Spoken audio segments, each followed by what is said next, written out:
I'm Ko-Im on Capitol Hill. I'm Ko-Im at the White House. From the Thanksgiving Day Parade in New York. This is Up to the Minute. I'm Ko-Im. It's day 4 of the government shutdown. Has lawmakers from both sides of the aisle skeptical. What went wrong with the rollout? What he knew when is a game of gotcha. Anne-Marie?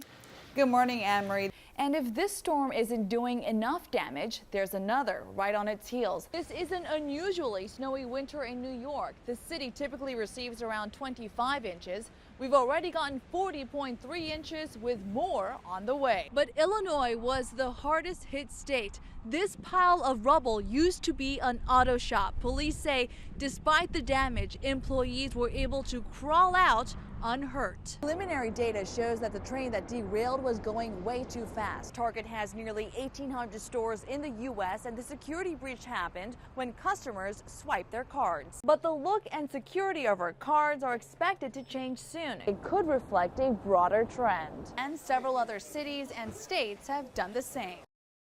Good morning, Anne-Marie. This latest round of nasty winter weather blanketed an area from Kansas to Maine. In New York, frozen ice remains on the ground. Travel was disrupted across the nation, and at the height of the storm, more than 1 million people were left in the dark, most of them in Pennsylvania. As of late last night, more than 500,000 customers remain without power in Pennsylvania, most in the Philadelphia suburbs. A state of emergency has been declared, and the governor says it may take days before power is fully restored. Down power lines from trees falling on the power lines, trees falling out across the roads and making it difficult for the crews to get there. Villanova University is shut down for the rest of the week. Power's out everywhere, so I mean the food's limited, resources are limited. But it isn't just the power issues. The mix of heavy snow and ice made travel difficult and dangerous. A milk truck in Ohio slid into a house, and there was a 30-car, 2-mile-long pileup in Michigan. Folks in New York City had to navigate deep puddles of ice-cold slush. Trudging, well, it's good for your legs. It's good cardio.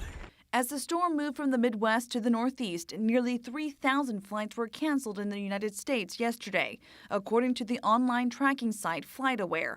And there has been so much bad weather in several states, there's a shortage of rock salt that's used to clear the roads. You can see how cold it is from my breath. A mass of frigid air follows the snow and ice. But Anne-Marie, at least it's expected to be a better travel day on the ground and in the air. Let's hope so. Ko-Im here in New York. Thank you, Ko. The governor of New York is asking people to keep the victims' families and the survivors in their thoughts tonight as teams of investigators will find out what exactly happened in this derailment. A 7-car Metro North train jumped the track Sunday morning with the first car coming to a stop right at the water's edge. The derailment happened on a curved section of track in the Bronx, where the Harlem and Hudson rivers meet. It started to make a loud shifting noise, like with the tracks. And the next thing I know, 2 people from across the train come flying at me and fell on top of me. About 100 passengers were on board the train traveling from Poughkeepsie, New York to Grand Central Terminal. The bodies of 3 victims were found outside on the ground.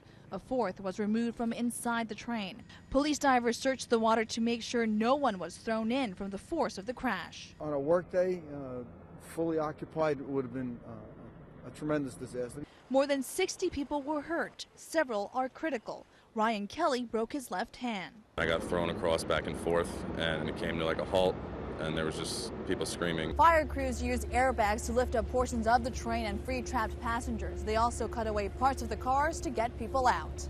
The crash happened about a half-mile from another derailment over the summer.